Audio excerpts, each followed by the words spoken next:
اعوذ باللہ من الشیطان الرجیم بسم اللہ الرحمن الرحیم الحمد للہ رب العالمین الصلاۃ والسلام علی رسولہ الکریم وعلی اہل بیتہ الطیبین الطاہرین المعصومین اللہم صلی علی محمد وآل محمد۔ خداوند متعال کا احسان ہے، اس کا شکر ہے، اس کی نعمت ہے کہ اس نے ہمیں ماہ محرم کے پاکیزہ ایام کو درک کرنے کی توفیق عطا فرمائی اور ان ایام میں حسین ابن علی کو یاد کرنے کی توفیق عطا فرمائی۔ یقیناً جب یہ ایام آتے ہیں تو ایک انتہائی مشہور و معروف روایت ہے جو کہ آپ نے سنی ہوگی، کہ ابن شبیب کر کے، جو کہ ریان ابن شبیب نے امام رضا علیہ السلام سے نقل فرمائی ہے، جس سے مختلف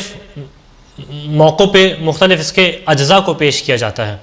اب چونکہ روایت طویل ہے تو عادتاً طریقہ کار یہ ہے کہ منبر کے اوپر اس کو مکمل بیان نہیں کیا جاتا، اور اس وجہ سے یہ روایت مکمل نہیں پہنچتی۔ لیکن جب اس روایت کا مطالعہ کیا جاتا ہے، اس روایت کو پڑھا جاتا ہے،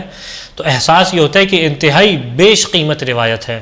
اور اس کے مطالب انتہائی گراں قدر ہیں،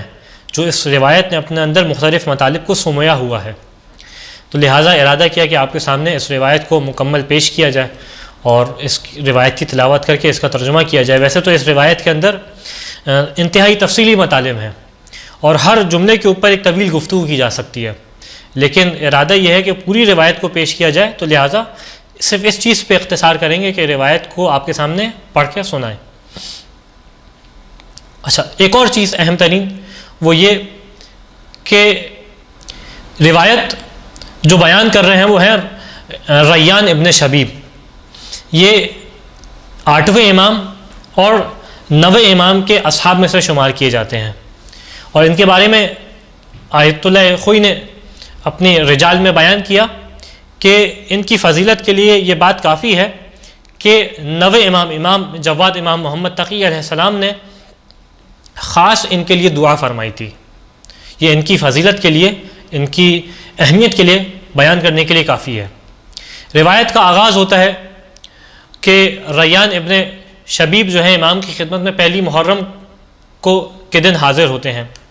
اور امام ان سے سوال کرتے ہیں کہ ابن شبیب اصائم انتا، کہ اے شبیب کے بیٹے کیا تم روزے سے ہو؟ تو فرماتے ہیں لا، اے مولا نہیں، میں روزے سے نہیں ہوں۔ پھر امام بیان کرتے ہیں کہ اے شبیب کے بیٹے، یہ جو دن ہے پہلی محرم کا دن، یہ وہ دن ہے کہ جس دن زکریا نے خدا سے دعا کی تھی، اور کیا دعا کی تھی جسے قرآن نے نقل کیا قرآن کے اندر، جسے خدا نے نقل کیا قرآن کے اندر کہ ربی ہب لی من لدنک ذریۃ طیبہ انک انت سمیع الدعاء، اے پالنے والے مجھے اپنے پاس سے بہترین پاک و پاکیزہ اولاد عطا فرما، ذریت عطا فرما۔ انک انت سمیع الدعاء، اے پالنے والے تو دعاؤں کا سننے والا ہے، تو دعاؤں کا قبول کرنے والا ہے۔ امام بیان کرتے ہیں کہ یہاں زکریا نے دعا کی، فاستجاب لہ وامر ملائکہ، یہاں خدا نے زکریا نے دعا کی، یہاں خدا نے ان کی دعا کو مستجاب کیا اور ملائکہ کو حکم دیا۔ فنادت زکریا، اور ملائکہ نے زکریا کو ندا دی۔ کس حالت میں؟ امام بیان کرتے ہیں کہ وہ محراب میں مصلی عبادت میں مشغول تھے کہ ان اللہ یبشرک بیحییٰ مصدقا، اے زکریا خدا آپ کو بشارت دیتا ہے، ملائکہ نے ندا دی زکریا کو کہ اے زکریا خدا آپ کو بشارت دیتا ہے یحییٰ کی، کہ جو آپ کی تصدیق کرنے والے ہوں گے۔ اب یہ واقعے کا سینیریو آپ کے ذہن میں رہے، اس کا بیک گراؤنڈ آپ کے ذہن میں رہے کہ زکریا کی عمر اس کیفیت میں ہے اور اس مرحلے میں ہے کہ اس عمر میں کسی سے توقع نہیں ہوتی، اور حتیٰ انسان تمنا کرنا بھی چھوڑ دیتا ہے اولاد کے لیے،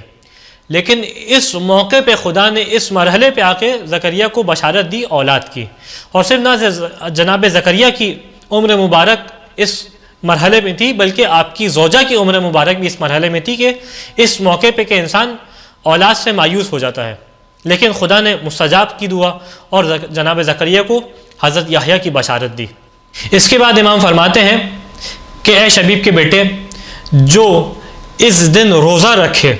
اور روزہ رکھنے کے بعد خدا سے دعا کرے تو استجاب لہ کما استجاب لزکریا، تو خدا اس کی دعا کو مستجاب کرے گا جس طریقے سے حضرت زکریا علیہ السلام کی دعا کو مستجاب کیا۔ اس کے بعد کہتے ہیں کہ ابن شبیب، یہ محرم کا مہینہ وہ مہینہ تھا کہ جس میں زمانہ جاہلیت میں اہل جاہلیت اس کے اندر ظلم کو چھوڑ دیا کرتے تھے، اس کے اندر جنگ و جدال کو چھوڑ دیا کرتے تھے. کیوں؟ کیونکہ اس مہینے کی حرمت کا لحاظ تھا، اس مہینے کی تعظیم کا لحاظ تھا. پھر فرماتے ہیں کہ فما عرفت هذه الامة حرمت شهرها ولا حرمت نبیها، لیکن وائے ہو اس امت کے اوپر کہ اس امت نے اس مہینے کی عظمت کو نہ درک کیا. اس امت نے نہ صرف اس مہینے کی عظمت کو نہ درک کیا بلکہ اس امت نے اپنے نبی کی حرمت کو بھی درک نہ کیا، اپنے نبی کی حرمت کو بھی نہ پہچانا. لقد قتلوا فی هذا الشہر ذریته وسبوا نساءه، اس امت نے ظلم کی انتہا یہ کی کہ وہ مہینہ کہ جس میں زمانہ جاہلیت میں اہل جاہلیت جنگ و جدال کو اور ظلم کو چھوڑ دیا کرتے تھے، اس امت نے اس مہینے میں اپنے نبی کی ذریت کو قتل کیا، اپنے نبی کی عورتوں کو قیدی بنایا، اور وانتہبوا ثقلہ، اور وہ ثقل عظیم جو اس امت کو خدا نے عطا کیا تھا اس کو ضائع کر دیا. اور یہ وہ گناہ ہے جو امت نے انجام دیا کہ وہ خدا جو غفار ہے، وہ خدا جو تواب ہے، وہ خدا جو رحمان و رحیم ہے، فلا غفر اللہ ذلک لہم ابدا، وہ خدا بھی اس گناہ کو کبھی معاف نہ کرے گا. اس کے بعد وہ دل ہلانے والا جملہ اور وہ دلوں کو حسین سے جوڑنے والا جملہ امام فرماتے ہیں کہ ابن الشبیب ان کنت باقیا فابکی للحسین ابن علی ابن ابی طالب، اے شبیب کے بیٹے اگر تمہیں کسی شے پہ رونا آئے، تم صاحب اولاد ہو، تمہاری اولاد دنیا سے گزر جائے،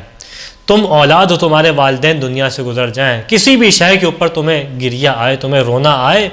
فبکی للحسین، اے شبیب کے بیٹے حسین پہ گریہ کرنا، حسین کے اوپر گریہ کرنا. فَإِنَّهُ ذُبِحَ كَمَا يُذْبَحُ الْقَبْشِ، اے شبیب کے بیٹے حسین کو اس انداز سے ذبح کیا گیا جس انداز سے گوسفند کو ذبح کیا جاتا ہے. اور صرف حسین کو ذبح نہیں کیا گیا، صرف حسین کو قتل نہیں کیا گیا، وَقَتَلَهُ مَعَهُ مِنْ أَهْلِ بَيْتِهِ 18 رَجُلًا، حسین کے ساتھ حسین کے خاندان سے 18 جوانوں کو شہید کیا، 18 جوانوں کو قتل کیا. یہ کیسے جوان تھے کہ مَا لَهُمْ فِي الْأَرْضِ مُشْبِحُونَ، کہ ان جیسا کرۂ ارض پہ، زمین پہ ان جیسا موجود نہیں ہے، ان کی شبیہ زمین پہ موجود نہیں ہے. اور یہ کتنا بڑا ظلم تھا، یہ کتنا عظیم مصیبت تھی کہ وَلَقَدْ بَكَتِ السَّمَاوَاتُ وَالْأَرْضُونَ لِقَتْلِهِ، کہ آسمان و زمین نے حسین کے قتل کی وجہ سے گریہ کیا. اور جب یہ قتل ہوا، جب یہ معرکہ ہوا تو آسمان سے 4000 ملائکہ نازل ہوئے. امام فرما رہے ہیں جو حسین کی نصرت کرنا چاہتے تھے،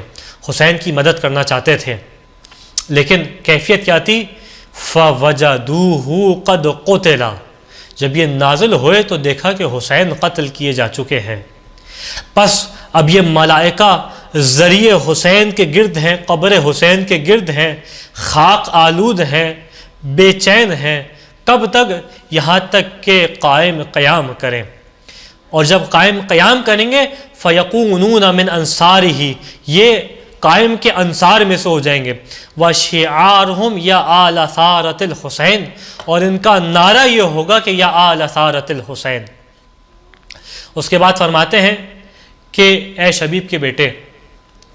مجھے میرے بابا نے نقل کیا اپنے جد سے نقل کرتے ہوئے کہ فرماتے ہیں کہ جب آقا حسین قتل ہوئے، کہ لما قتل جدی الحسین، کہ جب میرے جد حسین کو قتل کیا گیا، کتنا عظیم ظلم تھا کہ امطرت السماء دما و تراب احمر، کہ آسمان سے خون نازل ہوا اور مٹی سرخ ہو گئی. اے شبیب کے بیٹے کہ اگر تم حسین کے اوپر گریہ کرو